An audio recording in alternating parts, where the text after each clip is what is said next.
நாம் சிந்தனைக்காக மத்தேயு சுவிசேஷம் 9ஆம் அதிகாரம், மத்தேயு 9ஆம் அதிகாரத்தினுடைய கடைசி வசனங்களை நாம் சிந்திக்க இருக்கிறோம். 31 வசனங்கள் இது வரைக்கும் நம்ம பார்த்துருக்கிறோம். இயேசுவினுடைய ராஜரீக வல்லமையை குறித்து 8-9 அதிகாரங்களை மத்திய பேசி வருகிறார். இன்றைக்கு 9ஆம் அதிகாரம் 32 38 வசனங்களை பார்க்க இருக்கிறோம். முதலாவது நான் வாசிக்கிறேன், பிறகு நாம் அதை சிந்திக்கலாம். அவர்கள் புறப்பட்டு போகையில் பிசாசு பிடித்த ஊமையான ஒரு மனுஷனை அவரிடத்தில் கொண்டு வந்தார்கள். பிசாசு துரத்துப்பட்ட பின்பு ஊமையன் பேசினான். ஜனங்கள் ஆச்சரியப்பட்டு, இஸ்ரவேலிலே இப்படி ஒரு காலம் காணப்படவில்லை என்றார்கள். பரிசேயரோ, இவன் பிசாசுகளின் தலைவனாலே பிசாசுகளை துரத்துகிறான் என்றார்கள். இன்று இயேசு சகல பட்டணங்களையும் கிராமங்களையும் சுற்றி நடந்து ஜெப ஆலயங்களில் உபதேசித்து ராஜ்யத்தின் சுவிசேஷத்தை பிரசங்கித்து ஜனங்களுக்கு உண்டாயிருந்த சகல வியாதிகளையும் சகல நோய்களையும் நீக்கி அவர்களை சுத்தமாக்கினார்.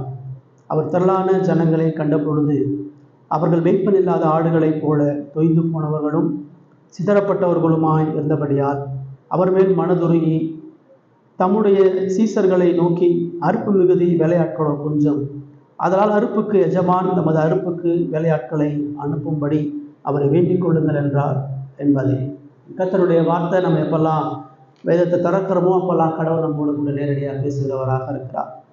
மத்தேயு தொடர்ந்து யூதர்களுக்கு இயேசுவினுடைய ராஜரீகம், இயேசுவினுடைய வல்லமையை வெளிப்படுத்த ரொம்ப சிறப்பாக 8ஆம் அதிகாரமும் 9ஆம் அதிகாரமும் அவருடைய மலை பிரசங்கத்தை முடித்ததுக்கு பிற்பாடு இயேசு மனித வாழ்க்கையில எவ்வளவு பெரிய அதிகாரியாக இருக்கிறார், அவர் மரணத்துக்கு ஏதுவான நோய்கள் மீது மனித சரீரத்தின் மீது எவ்வளவு அதிகாரம் உள்ளவராக இருக்கிறார்ன்றதை பார்த்தோம். அவர் ஆவிகள் உலகத்தில் எவ்வளவு அதிகாரம் உள்ளவர், பிசாசுகள் மீது எவ்வளவு அதிகாரம் உள்ளவன்றதை அவர் சொல்றார். அதுக்கு அடுத்தபடியாக அவர் படைப்பின் மீது, காற்றையும் கடலை அதட்டி சகல படைப்பின் மீது அவர் எவ்வளவு அதிகாரம் உள்ளவராக இருக்கிறார் என்று சொல்றார். 9ஆம் அதிகாரத்தை நம்ம பார்க்கும் பொழுது பாவத்தின் மீது அவருக்கு இருக்கக்கூடிய அதிகாரம், பாவிகள் மீது அவருக்கு இருக்கக்கூடிய அதிகாரத்தை அவர் தொடர்ச்சியாக சொல்கிறத நம்ம கவனிக்கிறோம். கடந்த வாரம் நம்ம பார்க்கும் பொழுது மனித ஆத்மாவின் மீது இயேசுவினுடைய அதிகாரமும் வல்லமையும் எவ்வளவுதாக இருக்கிறது, அழியப்படாத ஆத்மாவுக்கு இயேசுவினுடைய வல்லமை எவ்வளவு பெரிது என்று சொல்கிறார். இன்னைக்கு அதனுடைய இறுதி பகுதி, இயேசுவினுடைய வல்லமையினுடைய மகத்துவத்தினுடைய இறுதியா ஒரு 3 அடிப்படையான காரியங்களை இன்னைக்கு நம்ம பார்க்க இருக்கிறோம். முதல்ல 32-33 வசனங்கள்ல 8-9 கிட்டத்தட்ட 9 அற்புதங்களை சொல்றாரு. இதுதான் கடைசி அற்புதம். இப்போ கடைசியா இயேசுவினுடைய வல்லமையினுடைய அந்த அற்புத செயலை அவர் முன்னிறுத்தும் பொழுது அவர் அங்கே ஒரு மனுஷன் வர்றான், அந்த மனுஷன் எப்படி சுகமாக்கலான்னு சொல்றார். இதுக்கு முன்னாடி சொல்லப்பட்ட நபர்களை விட இங்கே சொல்லப்பட்ட நபர் ரொம்ப வித்தியாசமான ஒரு மனுஷன். ஒரே வசனத்திலேயே அங்கே என்ன நடந்துச்சுன்னு சொல்லி அவர் முடிக்கிறார். 32 சொல்றாரு, அவர்கள் புறப்பட்டு போறாங்க. கடந்த வாரம் பார்க்குறோம், அவர் 2 குருடர்களுடைய கண்ணை திறந்து அவர் அந்த பட்டணத்தை விட்டு கடந்து போறார். அப்படி அவர் புறப்பட்டு போகும் பொழுது பிசாசு பிடிச்ச ஊமையான ஒரு மனுஷனை கொண்டு வந்தாங்க அப்படின்னு சொல்லப்படுது. பிசாசு துரத்தப்பட்ட பின்பு ஊமையன் பேசினான், அவ்வளவுதான். ரொம்ப எளிமையா மத்தேயு இங்க சொல்றார். இறுதியா அங்க யாரு வருகிறா சொன்னா ஒரு மனுஷன் இருக்கிறான்.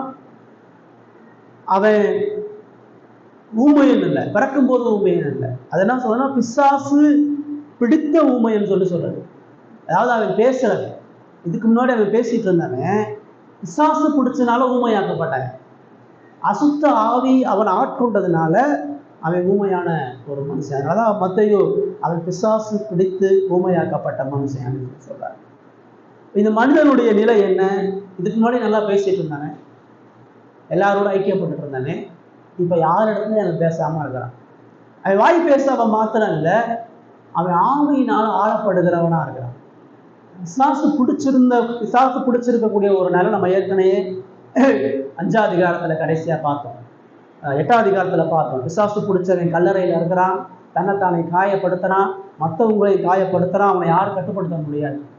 ஜபாலயத்துல பிசாசு பிடிச்சவனை பார்த்தோம். இங்க ஒரு மனிதனை பிசாசு பிடிச்சவனை பார்க்கிறோம்.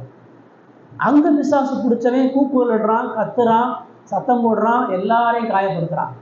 இங்க பிசாசு பிடிச்சவன் யார் இடத்துலையும் பேச மாட்டேன், எந்த நபரோடையும் ஐக்கியப்பட மாட்டேன்றான், அவன் தனிமையா ஊமையாக இருக்கிறான். ஏன் இந்த நிகழ்வு சொல்லப்படுகிறது? பிசாசு ஒரு மனிதனை பேச விடாம ஊமையாக்குறதுக்கான காரணம் என்ன? அதாவது மனிதனுக்கு மட்டும்தான் பேசக்கூடிய வரத்தை கடவுள் கொடுத்துருக்கிறார். இந்த உலகத்திலே எந்த படைப்பும் பேசாது. மனிதனுக்கு தான் மொழியையும் பேச்சையும் கடவுள் கொடுத்தார். இப்போ ஏன் கொடுத்தாரு?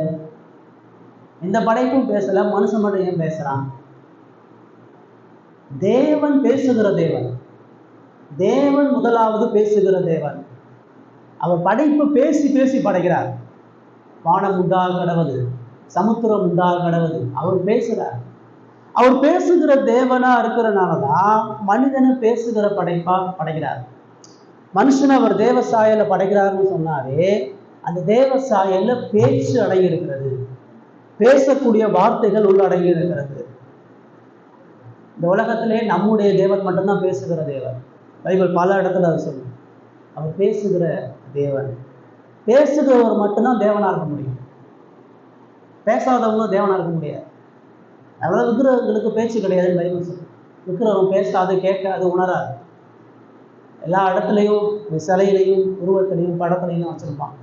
ஆனா நமது தேவன் அவர் வேதத்துல பேசிக்கொண்டே இருக்கிற தேவன், தொடர்ந்து பேசுகிற தேவனாக அவர் இருக்கிறார். பேச்சையும் மனிதனுக்கு கொடுத்தார் அப்படின்னு சொன்னா, பேச்சு மனிதனுக்கும் கடவுளுக்குமான ஒரு ஆசீர்வாத கருவி. மனுஷனுக்கு பேச்சு ஏன் கொடுத்தாருன்னா அவர்கிட்ட அவன் பேசணும் போயிடறாங்க. கடவுள்கிட்ட பேசுவதற்காக தான் பேச்சு எல்லாருக்கும் கொடுக்கப்பட்டது. கடவுளோடு மனுஷனை உறவு கொள்வதற்கான ஒரே ஒரு கருவி, ஒரே ஒரு காலம் பேசுறது தான். பலி செலுத்துறதோ, நடைபயணம் போகிறதோ, சடங்காச்சாரம் செய்வதன் மூலமாக மனுஷன் கடவுளோட இடைப்பட முடியாது. இதெல்லாம் கடவுளோட இணைக்காது. பேசுறது மூலமாக மட்டும்தான் கடவுளோட மனுஷன் இடைப்பட முடியும். ஆதாமுக்கு ஏன் பேச்சு கொடுத்தாருன்னா அவரோட முதல்ல பேசணும். அடுத்தபடியாக பேச்சு சக மனிதனோடு ஐக்கியப்படுவதற்காக, இன்னொரு மனுஷனும் உறவு கொள்வதற்கான அடிப்படை கருவியாக தேவன் பேச்ச வச்சிருந்தார். இப்போ கடவுள்கிட்ட என்ன பேசணும்? கடவுள்கிட்ட மனுஷன் பேசுறது வேதம் ஜபம்னு சொல்லுது. ஜபத்தின் மூலமா மனுஷன் கடவுள்கிட்ட பேசுறான். துதிக்கிறதின் மூலமா மனுஷன் கடவுள்கிட்ட பேசுறான். மனிதன் அவருடைய துயரங்களையும் பாடுகளையும் தெரிவிப்பதற்கு மனுஷன் கடவுள்கிட்ட பேசுறான். இதுக்குதான் தேவன் பேச்ச மனிதனுக்கு கொடுத்தார். சக மனிதனுக்கு பேச்சை ஏன் கொடுத்தாருன்னா கடவுளுடைய அன்பையும் மன்னிப்பையும் இரக்கத்தையும் தனது உணர்வுகளையும் பகிர்ந்து கொடுக்கும்படியாக தேவன் மனிதனை பேசுகிறவனாக வைத்தார். இப்போ பேசுதான் உறவுகளை கட்டுது, பேசுதான் உறவுகளை பலப்படுத்துது, பேசுதான் ஐக்கியத்தை ஏற்படுத்துது, பேசுதான் அன்பை உருவாக்குது, மன்னிப்பை உருவாக்குது, இரக்கத்தை உருவாக்குது. ஆனால் இயேசு வார்த்தையாக வந்தார். மனிதனுக்கும் பாவிக்கும் பரிசுத்தமல்ல தேவனுக்கும் இணைப்பு பாலமாக இயேசு வார்த்தையாக வந்தார் சொல்லி பார்ப்போம். இங்கே பிசாசு ஒரு மனிதனை பேச விடலை, ஒரு மனிதனுடைய வாயை அடைக்கிறான், ஒரு மனிதனை ஊமையாக்குறான்னா அவன் முதல்ல கடவுள்கிட்ட பேச முடியாது, அவன் கடவுளோட சேர்ந்திருக்க முடியாது, கடவுளோட ஐக்கியப்பட முடியாது, கடவுளோட இணைந்திருக்க முடியாது. அதன் விளைவு அவன் சக மனிதனுடைய ஐக்கியப்பட முடியாது, சக மனிதனுடைய அவன் சேர்ந்திருக்க முடியாது. இப்போ கடவுள் பேசுகிறவரா படைச்சனாலதான் பிசாசு மனிதனை ஊமையானா மாத்திரானா கடவுளிடத்துலையும் மனுஷனிடத்துலையும் பேச விடாத தடைகளை ஏற்படுத்துறான். ஐக்கியப்பட விடாத எல்லா பிளவுகளையும் பிசாசு இந்த உலகத்துல அவை ஏற்படுத்துறான். வேதம் பேசாம ஊமையா இருக்கிறது கடவுளுடைய உறவுலையும் மனிதனுடைய உறவுலையும் பாதிக்குதுன்னு சொல்லக்கூடிய அதே வேளையில இந்த பேச்சுன்ற கருவியை பிசாசு எப்பயுமே தவறான வழிகளை பயன்படுத்த பார்க்குறான். ஒன்று மனுஷனை பேச விடாம ஆக்குறான், இன்னொன்று தவறா பேச பயன்படுத்துறான். பேச்சுகளில் பொய்யை கொண்டு வர்றான், பேச்சுகளில் புறங்கூறுதலை கொண்டு வர்றான், பேச்சுகளில் வதந்தியை கொண்டு வர்றான், தீய பேச்சுகளை உண்டு பண்ணுறான். இதெல்லாம் பாவ வீழ்ச்சிக்கு பிரகாரம் மனுஷன் இந்த பேச்சு என்கிற மகத்துவமான கருவியை கடவுளுக்கு எதிரான ஒரு ஆசீர்வாதமான கருவியை பிசாசு ஒரு சாபமாக மாற்றுகிறான்.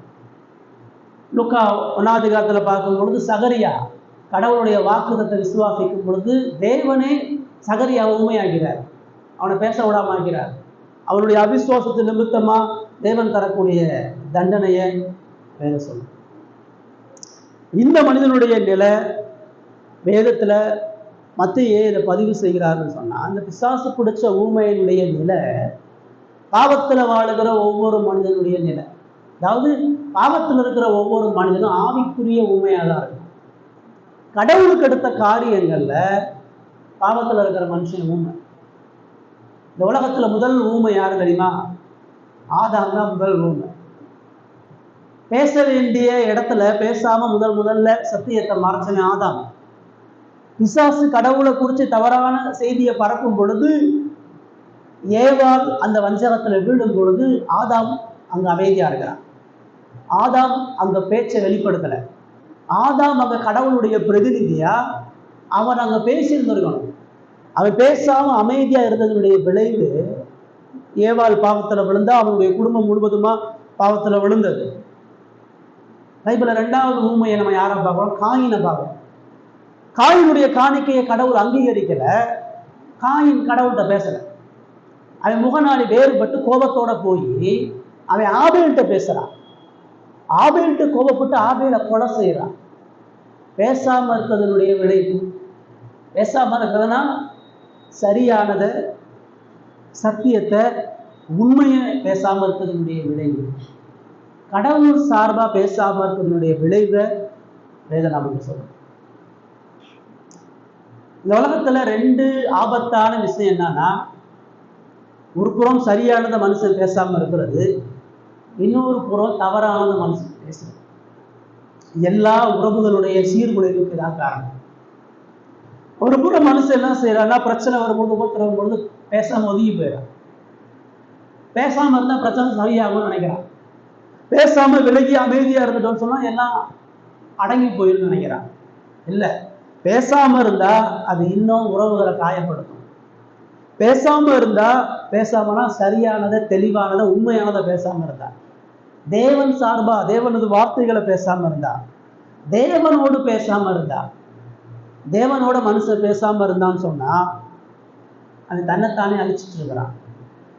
தேவனோட சரியா பேசுறவன்னா மனிதர்களோட சரியா பேசணும். தேவனோட சரியான வார்த்தைகள்ல உறவுகளை இருக்கிறவன்னா மனித உறவுகளை கட்டுக்கிறவனா, பாதுகாக்கிறவனா, அனுப்புகிறவனா அவன் இருக்கும். உலகத்துல யாருக்குமே எந்த படைப்புக்கும் கொடுக்கப்படாத ஒரு மிகப்பெரிய வரத்தை கடவுள் மனிதனுக்கு ஏன் கொடுத்துருக்காருன்னு சொன்னா, மனிதனுடைய பேச்சு அது சமாதானத்தையும், அன்பையும், இரக்கத்தையும், மன்னிப்பையும் கடவுளுடைய சமூகத்திலையும் மனிதனிடத்திலேயே ஏற்படுத்தக்கூடிய ஒரு கருவியா இருக்கிறவங்க தான் தேவன் அதை வைத்திருக்கிறார். யாக்கோபு 3ஆம் அதிகாரத்துல யாக்கோபு எச்சரிக்கிறார். பேச்சினுடைய ஆபத்தை குறித்து அவர் எச்சரிக்கிறார். சரியானதை பேசாம இருக்கக்கூடிய நிலைவை குறித்து அவர் எச்சரிக்கிறார். யாக்கோபு 3:5-10 வாசிங்க. யாக்கோபு 3:5-10. அப்படியே நாவானது பெரிய அவயங்களாக இருந்தும் பெருமையானவரை பெருகும். பாருங்கள், சிறிய நெருப்பு எவ்வளவு பெரிய காற்றை கொடுத்து விடுகிறது. நாவு நெருப்புதான், அது அநீதி நிறைந்த உலகம். நம்முடைய அவயவங்களில் நாவானது முழு சரீரத்தையும் காயப்படுத்தி ஆயுள் சக்கரத்தை கொடுத்து விடுகிறதாயும் நரக அக்கினியினால் கொடுக்கப்படுகிறதாயும் இருக்கிறது. சகல விதமான விலங்குகள், பறவைகள், ஊரும் பிராணிகள், நீர் வாழும் ஜந்துக்கள் ஆகிய இவைகளின் சுபாவங்கள் மனுஷ சுபாவத்தால் அடக்கப்பட்டதும் உண்டு. நாவை அடக்க ஒரு மனுஷனாலும் கூடாது. அது அடங்காத கொள்ளாமுள்ளதும் சாவுக்கெதுவான விஷம் நிறைந்ததுமாய் இருக்கிறது. அதனாலே நாம் பிதாவாகிய தேவனை துதிக்கிறோம். தேவனுடைய சாயலின்படி உண்டாக்கப்பட்ட மனுஷரை அதனாலே சபிக்கிறோம். துதித்தலும் சபித்தலும் ஒரே வாயிலிருந்து புறப்படுகிறது. அதிகாரம் ஃபுல்லா உட்காந்து வாட்சி பார்த்தீங்கன்னா அதான் சொல்லுது. நாவு ஒரு நெருப்பு. நாவு எரிக்கும். நாவு கொளுத்தும். நாவு பிரச்சனைகளையோ, வலிகளையோ, காயங்களையோ. இன்னைக்கு சண்டையே நாவு தான். நீங்க குடும்பத்தினுடைய விவாகரத்தெல்லாம் போய் பார்த்தீங்கன்னா பேச்சு தான் பிரச்சனை. சரியானதை பேசாம தவறானது பேசுறதுனாலதான் இன்னைக்கு குடும்பம் உடையுது. இன்னைக்கு நாட்டுடைய பிரச்சனை என்ன, தேசத்துடைய பிரச்சனை என்ன? தேசத்துடைய பிரச்சனை பேச்சு தான். இன்னைக்கு சக மனித உறவுகளுக்கான அடிப்படையான பிரச்சனையே மனிதனுடைய நாவும் பேச்சும் ஆபத்தான நிலைகளை கொண்டிருக்கிறதா நம்ம பார்க்கிறோம். இந்த பாவத்துல இருக்கிற மனுஷன் ஆவிக்குரிய ஊமையா இருக்கிறது அழிவை உண்டு பண்ணும். உண்மையான இடத்துல பேசணும், சரியானதை பேசணும். உபத்திரவுகள், பிரச்சனைகள், பிரிவினைகள் காணப்படுற இடத்துல நீதியையும் உண்மையும் பேசணும். பேசாம விலகி போறது அழிவையும் பிரிவையும் குழப்பத்தையும் கழகத்தையும் பிரச்சனைகளையும் உண்டு பண்ணும். வாழ்க்கையில கவனமா யோசிச்சுக்கணும். நமக்கு நம்முடைய குடும்பத்திலையும் நம்முடைய சமுதாயத்திலையும் இன்னொரு நபரோடையும் பிரச்சனை வரும் பொழுது அந்த பிரச்சனையில சரியானதை நிதானமா கவனமா வேதம் வெளிப்படுத்தக்கூடிய வழியில பேசுறவர்களாக நாம் இருக்கோம். மறுபுறம் பேசணுன்றதுக்காண்டி தீமையான நாவுடையவர்களா அழிவை உண்டு பண்ணத்தக்கதாக பேசக்கூடாது. நாவு இருக்குன்றதுக்காண்டி எல்லாத்தையும் பேசக்கூடாது. நாவு இருக்குன்றதுக்காண்டி புறம்பிடக்கூடாது, பொய் சொல்லிடக்கூடாது, உண்மைக்கு புறம்பா பேசிடக்கூடாது. வேதம் சொல்லுது நீதிமொழிகள்ல அதிக வசனத்தினால பாவம் இல்லாமல் போகாதுன்னு சொல்லி சொல்லுது. வார்த்தை சுருக்கமா இருக்குன்னு சொல்லி சொல்லுது. வார்த்தையில நீ கவனமா இருக்குன்னு சொல்லி சொல்லுது. வார்த்தையில உண்மையும் நேர்மையும் நிதானமும் தேவ பக்தியும் கடவுளுக்குண்டான பயமும் இருக்குன்னு சொல்லி சொல்லுது. இது கத்தி மாதிரி. கத்திய கவனமா நன்மைக்காக பயன்படுத்தலாம், தீமைக்காண்டி பயன்படுத்தலாம். பேச்சு ரொம்ப முக்கியமானது, பேச்சு ரொம்ப அவசியமானது. பேச்சை நிதானமா கை கொள்ள வேண்டிய ஞானமும் புத்தியும் மனுஷனுக்கு இருக்கணும். ஆனா பாவத்துல இருந்த மனிதனால பேச மாட்டான், இன்னொன்று சரியா பேச மாட்டான். ஒரு புறம் அவனுக்கு பேச தெரியாது, மறுபுறம் தவறா மட்டும்தான் பேசுவான். கடவுளையும் துதிப்பான், மனுஷனையும் சபிப்பான். இது ரெண்டுமே ஆபத்தானது. ரெண்டு வகையில ஒரு மனிதனுடைய பேச்சு இருக்கக்கூடாதுன்றது ஆண்டவர் இங்க சொல்றார். மக்கள் ஏன் இங்க பிரதானமா ஒரு பிசாசு பிடிச்ச ஒரு ஊமையான மனிதனை ஏன் இங்க சொல்றாருன்னு சொன்னா, அந்த மனிதனுடைய ஆத்ம நிலையினுடைய அவலத்தை சொல்றார். அவனை அன்பு பாராட்ட, அவனை நேசிக்க, அவனோட ஒரு வீட்டுல ஒருத்தர் இருக்கிறாரு, அவன் யார் இடத்துல எந்த உறவையும் சொல்றதில்லை. அவன் பாட்டுக்கு வர்றான், உட்காரான், சாப்பிட்றான், எந்திரிச்சு போறான். அவன் இருந்தும் இல்லாம போகக்கூடிய ஒரு நிலையில அவன் இருக்கிறான்னு சொன்னா அவன் எவ்வளவு ஆபத்தானவன். அவனால் அந்த குடும்பத்துக்கு எந்த நன்மையும் இல்லை, அவனால் சமுதாயத்துக்கு எந்த நன்மையும் இல்லை. மறுபுறம் வேதம் சொல்லுது, பட்டய குத்துக்கோள் போல் பேசுகிறவர்களும் உண்டு சொல்லி. நெருப்பை போல இன்னொருத்தனை குறித்து பேசுறது, புறங்கூறுகிறது, காயப்படுத்துறது, துக்கப்படுத்துறது, மனிதன் அழிவுக்கு நேராக கொண்டு போவது. தீமையான நாவை உடையவன் அழிவை உண்டு பண்ணுகிறான். நாவுல தீமை இருக்கும் பொழுது அது பிரிவுகளையும் குழப்பத்தையும் சஞ்சரவுகளையும் தண்டனைகளையும் ஏற்படுத்துகிறதாக இருக்கிறது. வேற அதுக்கு பல எடுத்துக்காட்டுகள் நம்ம சொல்லணும். பொய் பேச, பொய் உதடுகளை கத்தர் அருவருக்கிறார், பொய் உதடுகளை கத்தர் அருவருக்கிறான்னு சொல்லி நம்முடைய வாழ்க்கையில பேசாம இருக்கிறது பாவம், அநீதியா பேசுறது பாவம். அப்ப சரியா நான் பேசணும், நீதியா பேசணும்னா என்ன பண்றது? அதான் அடுத்த வசனத்தை நம்ம பார்க்குறோம். அவனை அந்த பிசாசு பிடிச்சிருந்த மாதிரி அவன் தேடி வரல, கூடர்கள் தேடி வந்தாங்க, குஷ்டரோகி தேடி வந்தான். இங்க அவனை கொண்டு வந்தாரு. ஏன்னா அவன் தான் புத்தி இல்லாதவனா இருக்கிறான், அவன் தான் ஆவியினால ஆளுகைப்படுறான். அவன் மேல பரிதாபப்பட்டு ஒரு கூட்டம் அவனை அழைச்சிட்டு இயேசுகிட்ட வருது. அவனுக்கு என்ன, அவனை வச்சு என்ன பண்ண, அவனை போய் ஒரு வைத்தியர்கிட்ட கூட்டிட்டு போக முடியாது, அவனை ஒரு மத பூசாரிக்கிட்ட கூட்டிட்டு போக முடியாது, அவனை வச்சு ஒன்றும் பண்ண முடியாது. இப்ப இயேசுவை குறித்து கேள்விப்பட்டு இயேசுவின் இடத்துல அவனை கூட்டிட்டு வரான். இயேசு அங்க என்ன செய்யறார்?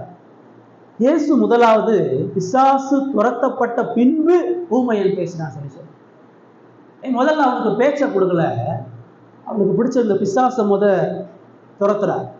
எப்படி? அந்த வார்த்தையின் மூலமா துரத்துறார். எல்லா இடங்களையும் ஆண்டவர் பிசாசு துரத்தும் பொழுது அந்த வார்த்தையின் மூலமா பிசாசை துரத்துகிறவராக இருக்கிறார். அவன் ஆளப்படக்கூடிய அந்த ஆளுகையிலிருந்து அவனை காப்பாற்றுறார். அவனுடைய பிசாசனுடைய ஆளுகையிலிருந்து அவனை விடுவிக்கும் பொழுது ஊமையன் அவன் பேசினான். அவன் தெளிவாக அடுத்து பேசுகிறான். இப்ப நான் சரியா பேசணும், நான் பேச வேண்டிய இடத்துல பேசணும், நான் உண்மையை பேசணும், நீதியை பேசணும், நான் தேவ பக்திக்கு எதுவாக பேசணும்னு சொன்னா முதல்ல எனக்கு கடவுளுடைய வார்த்தை தேவை. தேவனது வார்த்தை மட்டும்தான் ஞானத்தையும் புத்தியையும் பேசக்கூடிய பேச்சை கொடுக்குது. நான் பாவம் செய்யாதபடிக்கு இந்த வார்த்தையை இருதயத்தில் வைத்தேன். கடவுளுடைய வேதம் வார்த்தை என்ன மனிதனுடைய இருதயத்தில் ஆழமா இருக்கிறதோ அதெல்லாம் சரியா பேசுவான். தேவனது வார்த்தையினால ஆளப்படுகிறவன் மட்டும்தான் நீதியையும் ஞானத்தையும் உண்மையும் பேசுவான். இதுதான் பைபிள் படின்னு சொல்றோம். ஏன் தினந்தோறும் வேதம் படின்னு சொன்னா நம்முடைய பேச்சை சரிப்படுத்துறதுக்காக. சரியானதை பேசுறதுக்கு தான் வேதம் படிக்கணும். சரியான பேச்சை நீங்க நாவினால வசனியா விட்டால் கடவுளுக்கு மகிமை வராது, மனிதனோடு ஐக்கியப்பட முடியாது.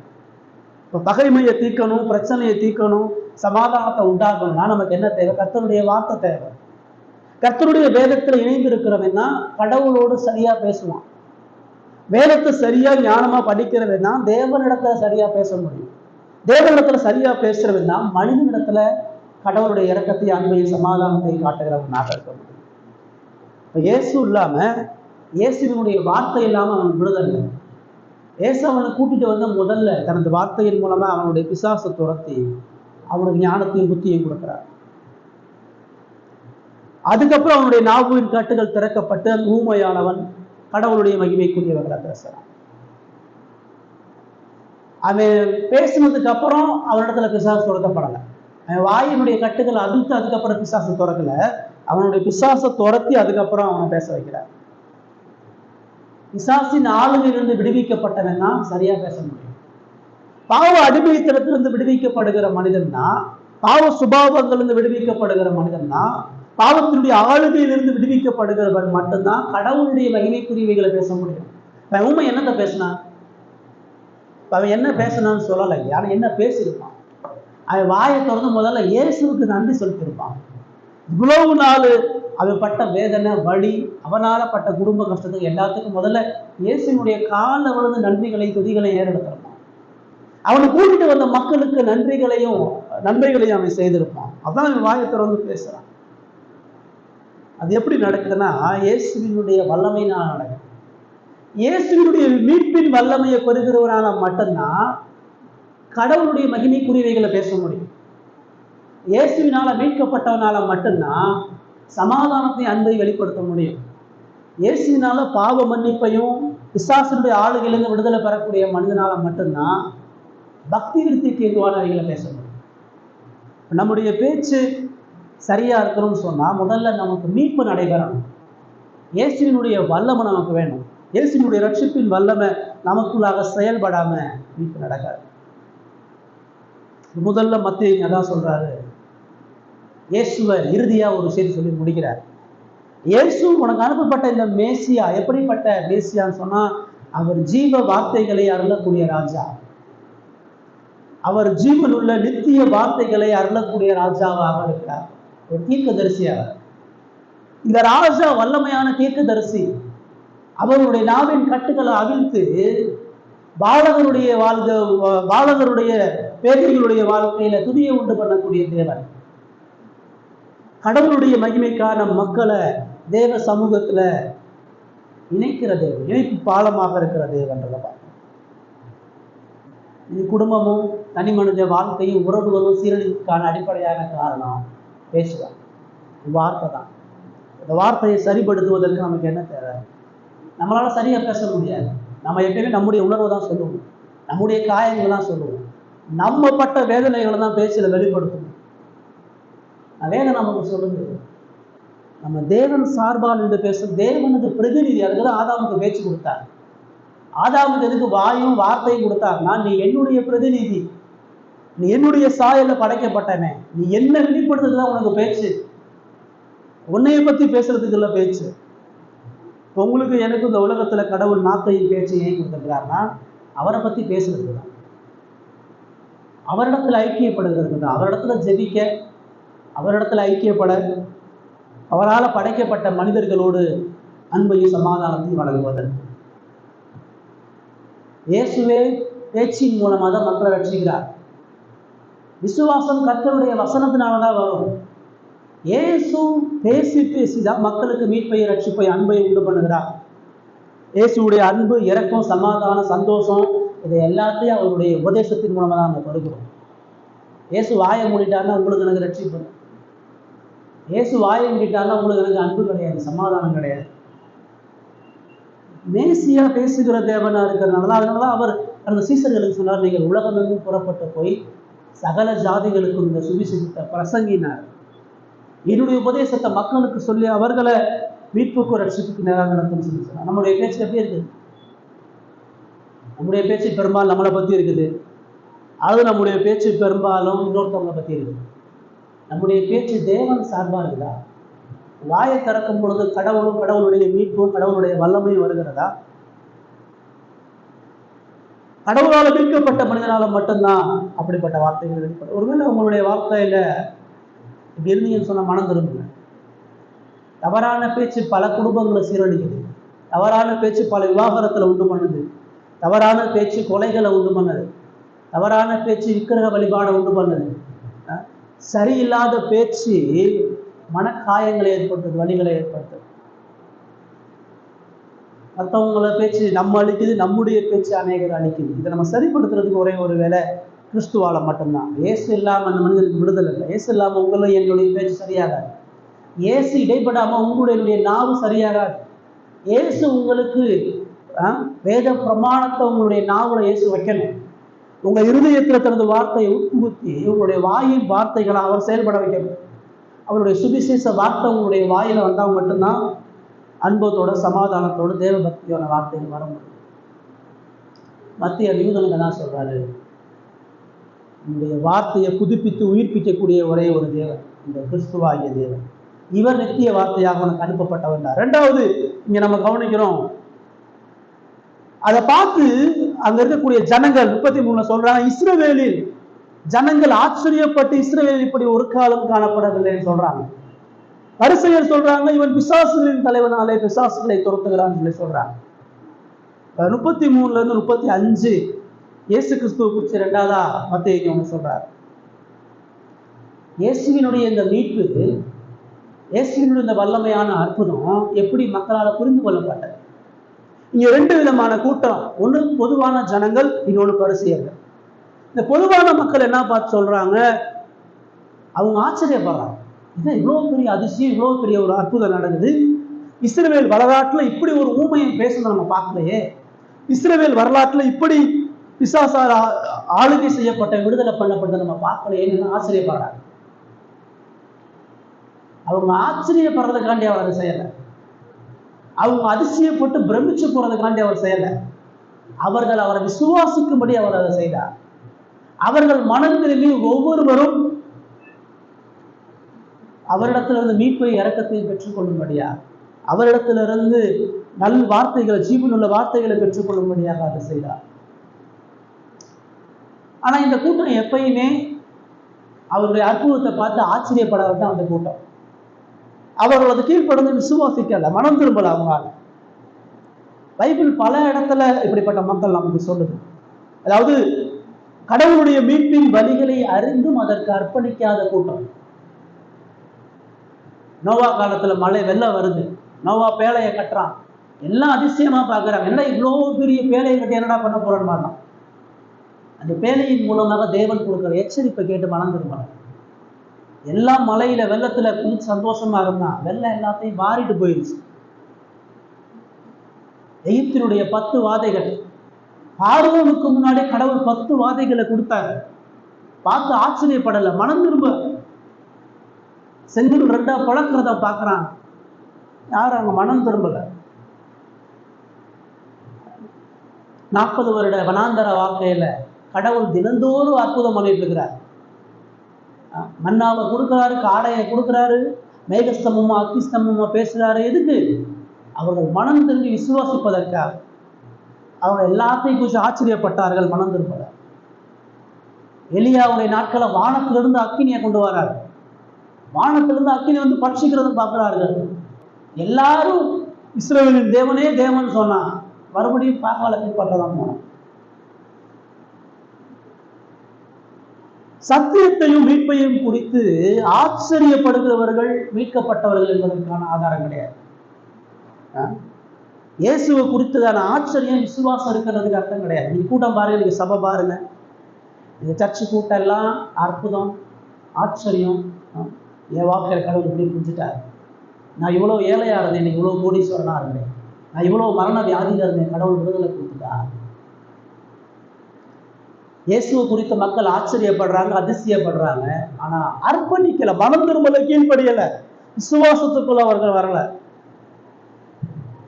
வரலாறு தோறும் ஒரு திரள் கூட்டம், இயேசு பின்னாடி போன கூட்டம் எல்லாம் எதுக்கு போச்சுன்னா ஆச்சரியப்படதான் போச்சு. அதிசயப்படதான் போச்சு. விசுவாசத்தை கீழ்ப்படிய போல.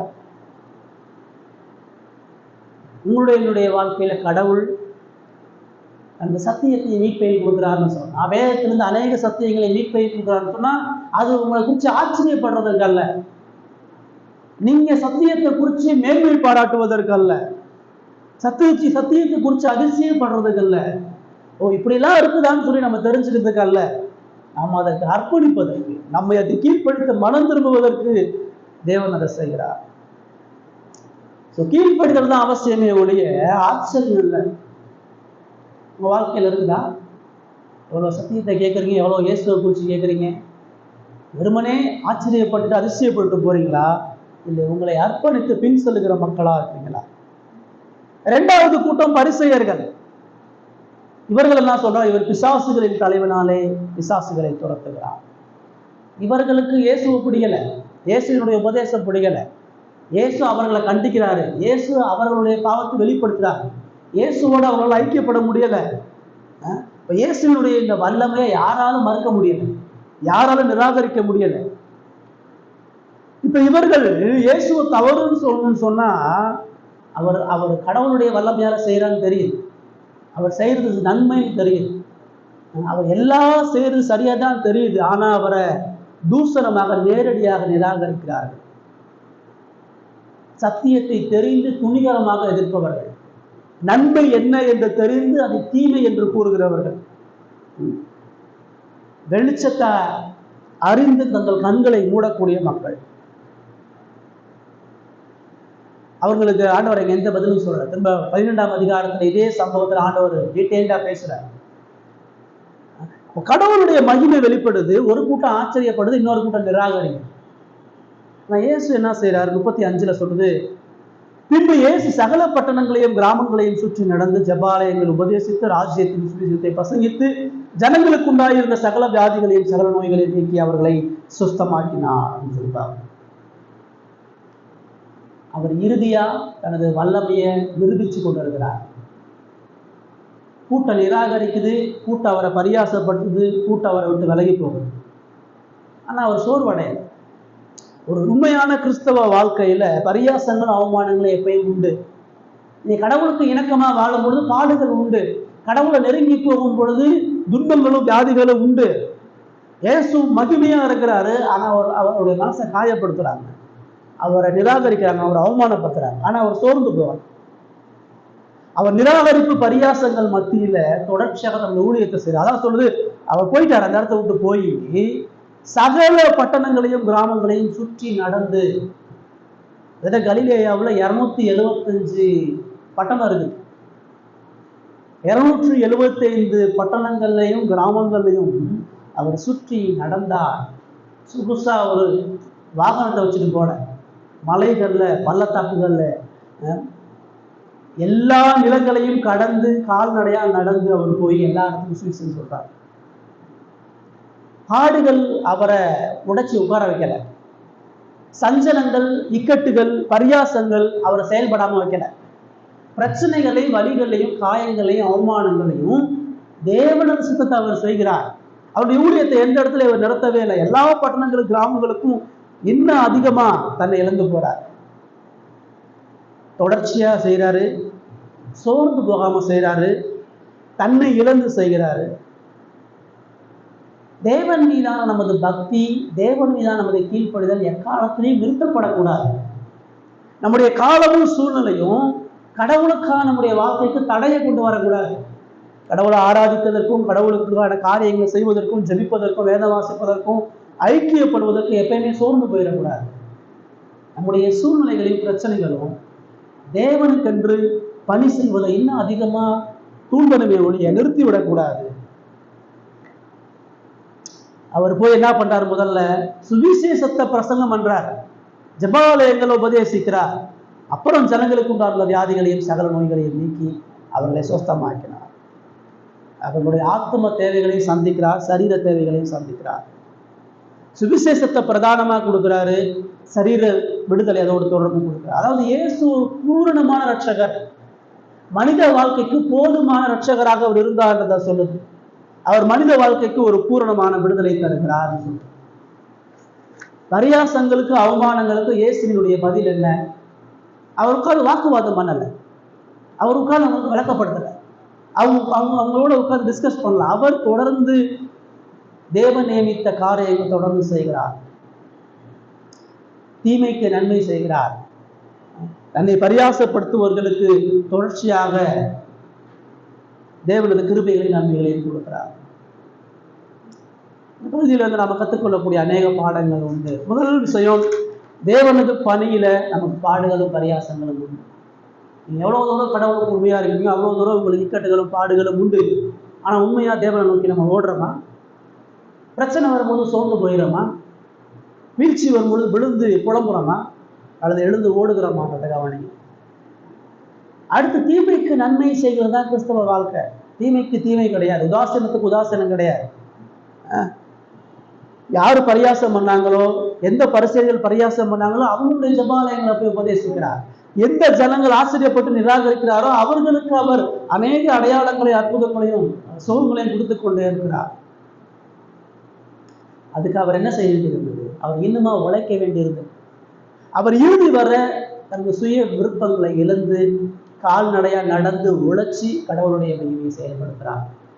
அவர் ஒரு ஊர்ல உட்காந்து எல்லாரும் என்கிட்ட வாங்கன்னு சொல்லலை. அவர் ஒரு மேடை போட்டு எல்லாரும் என்கிட்ட வாங்க அனௌன்ஸ் பண்ணலை. ஊர்ல இருக்கிற எல்லாரும் என்னத்தை அவர் தேடி போய் கால்நடையா நடந்து போகிறார். சுயத்தை இழக்காம கடவுளுடைய மகிமை வெளிப்பட முடியாது. சுய விருப்பங்களையும் திட்டங்களையும் இழக்காம தேவனுக்கு மகிமையாக வாழ முடியாது. இயேசுக்கே தான். இயேசு மக்களை ரட்சிக்கணும்னு சொன்னா அவர் தன்னை இழந்து போகிறவராக இருக்கணும். கடைசி அந்த இரண்டாவது அந்த பகுதியில் நம்ம என்ன பார்க்கணும்? கிறிஸ்து ஒரு மனிதனுடைய பூர்ண ரட்சகராக, முற்று முடிய ரட்சிக்கிறவராக இருக்கிறார். அவர் போதுமான தேவனாக இருக்கிறார். எவ்வளவு பாடுகள் மத்தியில் அவரை பின்பற்றினாலும் அவர் முழுமையான ஒரு ரட்சகராக இருக்கிறார். இரண்டாவது, மத்தேயு இயேசுவினுடைய வல்லமையினுடைய காரியத்தை சொல்லும் பொழுது அவர் பூர்ண மீட்பை அருளும் ராஜாவாக இருக்கிறார், முற்றுமுடிய ரட்சிக்கிற ராஜாவாக இருக்கிறார். மூணாவது அந்த பகுதியை நம்ம கடைசியாக பார்க்கிறோம். 36 38 வாசிங்க. 36 38.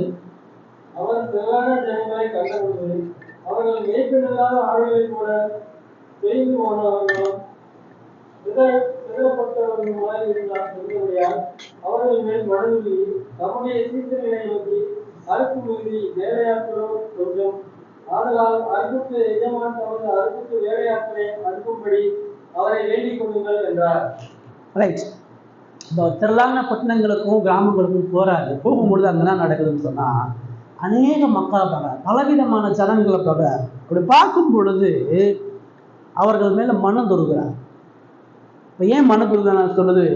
அவர்கள் மேய்ப்பன் இல்லாத ஆடுகளை போல தொய்ந்து போனவர்களும் சிதறப்பட்டவர்களுமா இருந்தபடியா. ஜனங்களை பார்க்குறாரு, எல்லாம் வசதியாக தான் இருக்கிறான், எல்லாம் ஆரோக்கியமாக தான் இருக்கிறான், சரீர பிரகாரமா எல்லாம் நல்லா தான் இருக்கிறான்.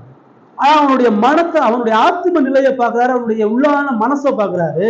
உள்ளான மனசுல மெய்ப்பன் இல்லாத ஆடுகளை போல அவங்க இருந்தாங்க. என்ன உருவகமா சொல்றாரு. மெய்ப்பன் இல்லாம ஒரு ஆடு இருந்தா எப்படி இருக்கும்? மெய்ப்பன் இல்லாத ஆடு அழிய போகுதுன்னு அர்த்தம். மெய்ப்பன் இல்லாத ஆடு குழியில வரப்போகுதுன்னு அர்த்தம். மெய்ப்பன் இல்லாத ஆடு பசியில இருக்குதுன்னு அர்த்தம்.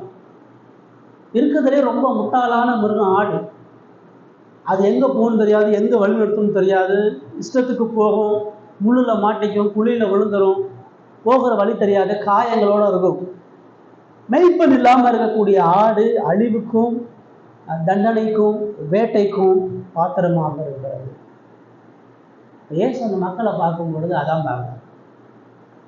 அவங்களுக்கு எது நல்லதுன்னு தெரியலை, எங்கே இருக்கணும்னு தெரியல, எதை பேசணும்னு தெரியலை, எது பாதுகாப்புன்னு அவங்களுக்கு தெரியலை. அலைந்து திரிகிறவர்களாக இருக்கிறாங்க. இங்கே இங்கேயும் போகிறான், அங்கேயும் போகிறான், இங்கேயும் கூட்டம் வருதுன்ட்டு போகிறான், அங்கேயும் கூட்டம் வருதுன்ட்டு போகிறான். எங்கெங்கெல்லாம் ஆடு தண்ணிக்காக தேடி அலையுதும் பொழுது சந்தோஷத்தை தாண்டி மனசை பண்ற பிரயாசத்தெல்லாம் பார்க்குறாரு.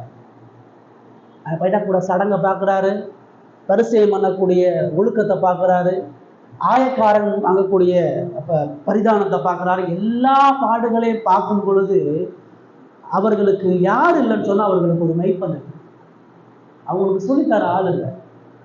அவங்க அறியாமையில பேதமையில இருக்கிறான். எப்படி வாழணும்னு தெரியலை, எப்படி பேசணும்னு தெரியலை, எப்படி பிரச்சனையை அணுகணும்னு தெரியலை, எப்படி பிரச்சனையிலிருந்து விடுதலை பெறணும்னு தெரியல, எப்படி பாதுகாப்பா வாழ்றதுன்னு தெரியல, எப்படி சந்தோஷமா வாழ்றதுன்னு தெரியல,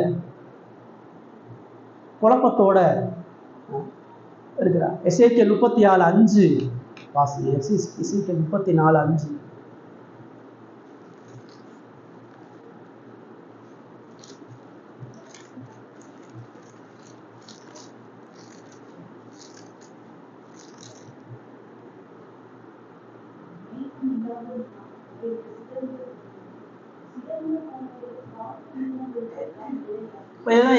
சொல்றார், எசேக்கியேல் காலத்துல இஸ்ரவேல் மக்கள் வழிநடத்தக்கூடிய தலைவன் இல்லை, ஆசாரியன் இல்ல, ராஜா இல்ல, தீர்க்கதரிசி இல்ல, அவங்க எல்லாரும் ஆவிக்குரிய ரீதியில கடவுளை அறியாம நொந்து போயிருக்கிறாங்க. சகரியா 10:2-3 வசனம். 10வது அதிகாரம் சகரியால 2-3 வசனம்.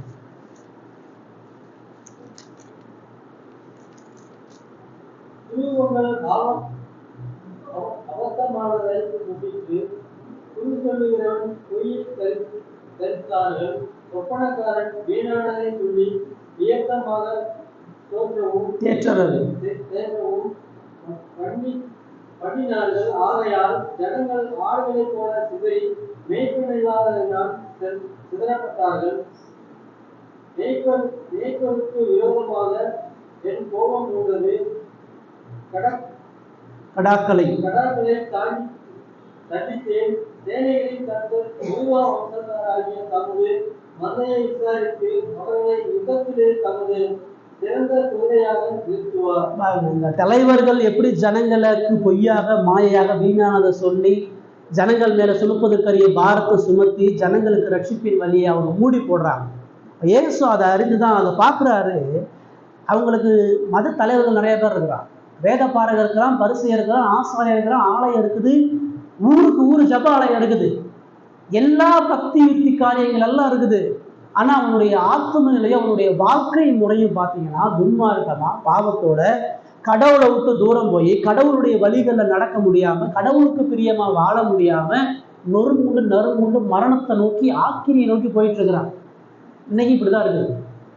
ஊரெல்லாம் சபை, தெருவெல்லாம் சபை, தெருவெல்லாம் ஊழியக்காரன், போதனை நிறைய கூடி இருக்கிறாங்க. ஆனா மக்களுடைய வாழ்க்கை எப்படி இருக்கு? மக்களுடைய வாழ்க்கையில அசுத்தமும் துன்மார்க்கமும் தேவ பக்தியற்ற நிலைமையும் மரணத்துக்கான வழிகளை போகிறதும் மாயையான உலகத்தை பின்பற்றுகிறதும் சிற்றின்பங்களுக்கு அடிமையா இருக்கிறதும் போதையில் நிரம்பி இருக்கிறதும் உபச்சாரங்கள் நிரம்பி இருக்கக்கூடிய ஒரு கிறிஸ்தவ சமுதாயத்துல தான் நம்ம இருக்கிறோம். இப்போ இயேசு அதை தான் பார்த்து அவங்களுக்கு மெய்ப்பன் இல்லாத ஆடை போல இருக்காங்கன்னு சொல்லி மனதுருகிறார்.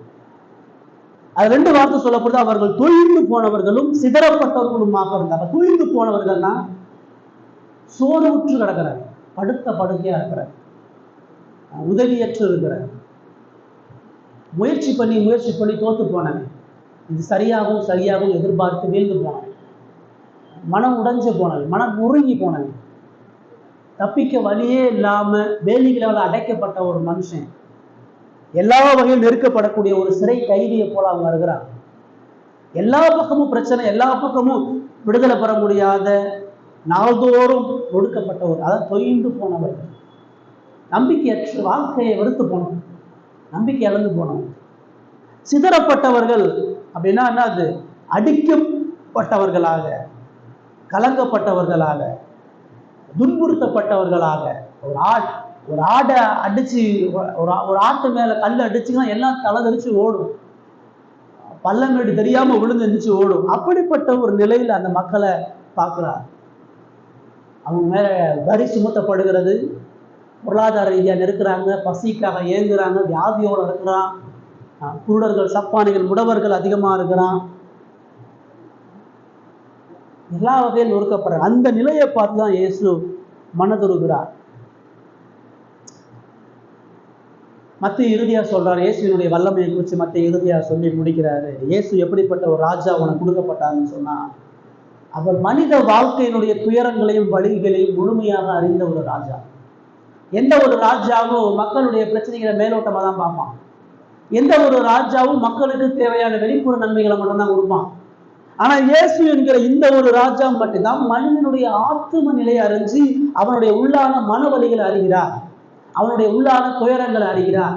யாரும் பார்க்க முடியாத அவனுடைய மறுபக்கத்தை பார்க்கிறார். அவனுடைய கண்ணீர், அந்தரங்கத்தில் அவன் படக்கூடிய வேதனை, அவனுடைய போராட்டம், அவனுடைய புத்தியீனம், அவனுடைய அறியாமை, இதை எல்லாத்தையும் அவர் அறிகிறார். உங்களுக்கு தெரியுமா, நீங்க வணங்கக்கூடிய இந்த இயேசு உங்களுடைய முழு உணர்வுகளையும் அறிந்திருக்கிறார், உங்களுடைய முழு பாரங்களையும் அறிந்திருக்கிறார், உங்களுடைய முழு பிரச்சனைகளையும் அறிந்திருக்கிறார், உங்களுடைய அறியாம பலவீனம் பாவ போராட்டம் எல்லாத்தையும் அவர் அறிந்தவராக இருக்கிறார். அவர் மனதுருகி அவர் சொல்றாரு, சீசர்கள் நோக்கி அறுப்பு மிகுதி வேலையாட்களும் கொஞ்சம் அப்படின்னா. மந்தையும் மெய்ப்பனையும் ஒப்பிட்டு அந்த மக்களை சொன்னாரு. இப்போ அந்த மக்கள் எல்லாம் அறுப்புக்கு வந்துருச்சு. அறுவடை காலத்துல அறுக்காம விட்டுட்டா எல்லாம் நாசமா போயிடும். எல்லாமே விளைஞ்சு அறுவடைக்கு நிக்குது. இப்போ வேலை செய்யக்கூடிய ஒரு காலம். ஆனா வேலையாட்கள் பார்த்தா கொஞ்சம் பேர். தான் கூட இருக்கக்கூடிய சீசர்கள் மிக குறைவு, தான் தெரிந்து கொண்ட மக்கள் மிக கம்மி. ஆனா செய்ய இருக்கிற வேலை ரொம்ப பெருசு. அவர் சீசர்களுக்கு அதான் சொல்றாரு,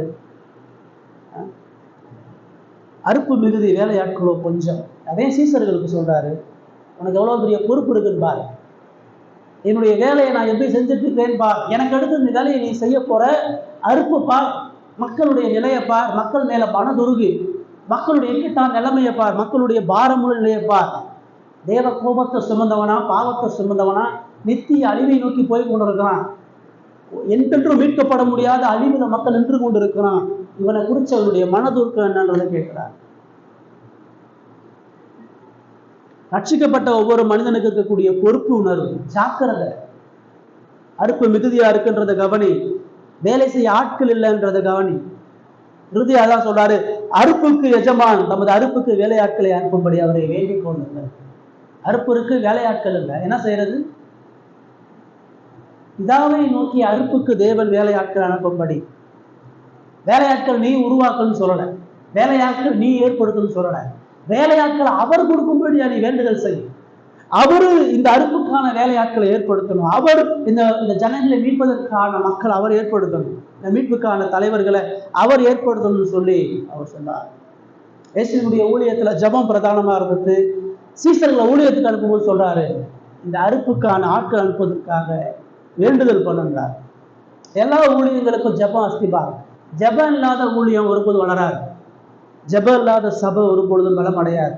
ஜெபம் இல்லாத எந்த தேவ பக்திக்கான காரியங்களும் வெற்றியை நோக்கி பயணிக்காது. அதனாலதான் அவர் வேண்டுதல் செய்து சொல்றார். இப்ப இறுதியா மூணாவதா கடைசியா நேரத்துல மத்தேயு இயேசு குறித்து சொல்லும் பொழுது அவர் ஒரு ஆசாரியரை சொல்லி முடிகிறார். இயேசு மனித உணர்வுகள் மீது மனதிருக்கக்கூடிய ஒரு ஆசாரிய ராஜா. அவர் பாவிகளையும் ஏழைகளையும் திக்கற்றவர்களையும் இக்கட்டில் இருக்கக்கூடிய எல்லாரிடத்திலையும் தனது இரக்கத்தையும் தயவையும் காண்பிக்கக்கூடிய ராஜா.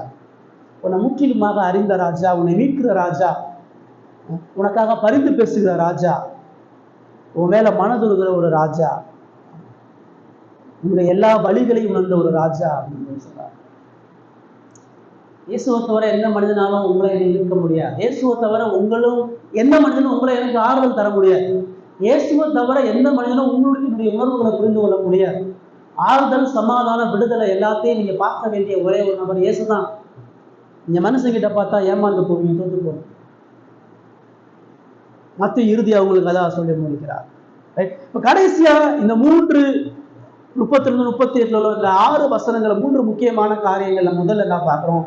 இயேசு தேவனோடு நம்மை ஒப்புரவாக்க சமாதானம் பண்ண வந்தார். அந்த ஊமையனை பேச வச்சு கடவுளோடய ஒப்புரவாக்குறார், மனிதனோடைய ஒப்புரவாக்குனார். உங்களையும் என்னையும் இயேசு பிதாவாகிய தேவனோடு ஒப்புரவாக்கும்படியாக வந்திருக்கிறார். எப்படி ஒப்புரவாக்குறார்? உங்களை என்னையும் அவர் எப்படி ஒப்புரவாக்குறாருன்னா, அவர் பிதாவினுடைய உறவிலிருந்து பிரிக்கப்பட்டு உங்களை என்னை ஒப்புரவாக்கி இருக்கிறார். அவர் பிதாவினால கைவிடப்பட்டு உங்களை என்னையும் பிதாவோட சேர்த்து வைத்திருக்கிறார்.